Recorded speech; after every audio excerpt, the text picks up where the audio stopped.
At last weekend's Imola GP, we saw Max Verstappen's Red Bull almost lose the victory in the final seconds of the race. Lando Norris managed a much superior performance in the final laps, reducing a lead of over 8 seconds to less than a second at the finish line. 1 or 2 more laps could have allowed Norris to claim his second consecutive win in Formula One. But what does this close result mean for Formula One? Has McLaren finally reached the level of Red Bull, and will they be competing for victories more frequently from now on? We analyzed what Formula One experts have said after this race. Most point out that Red Bull is under pressure, and that it is possible that in more races this season, other teams will be able to compete for victories more frequently. McLaren is seen as the main challenger to Red Bull.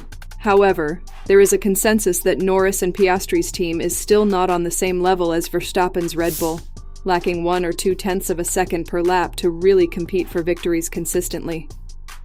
One thing pointed out is that Norris and Piastri are a more consistent duo than Verstappen and Pérez, as Pérez has made errors in several weekends, hurting his performance.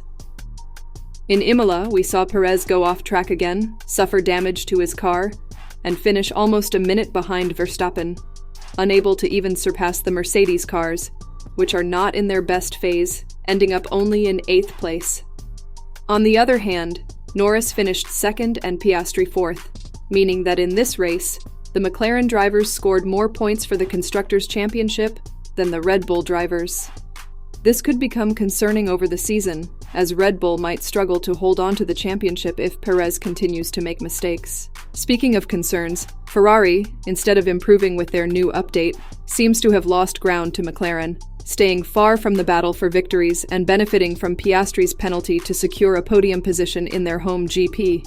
If Piastri had started in 2nd place and Norris in 3rd, the chances of both McLaren cars maintaining these positions until the end of the race would have been high, given their stronger performance.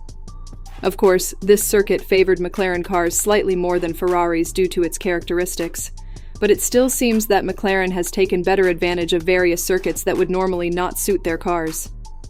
After this update, the car is faster in both low and high-speed areas. Additionally, the straight-line speed, which was one of this car's weak points, has increased considerably, and tire wear is another strong point from now on.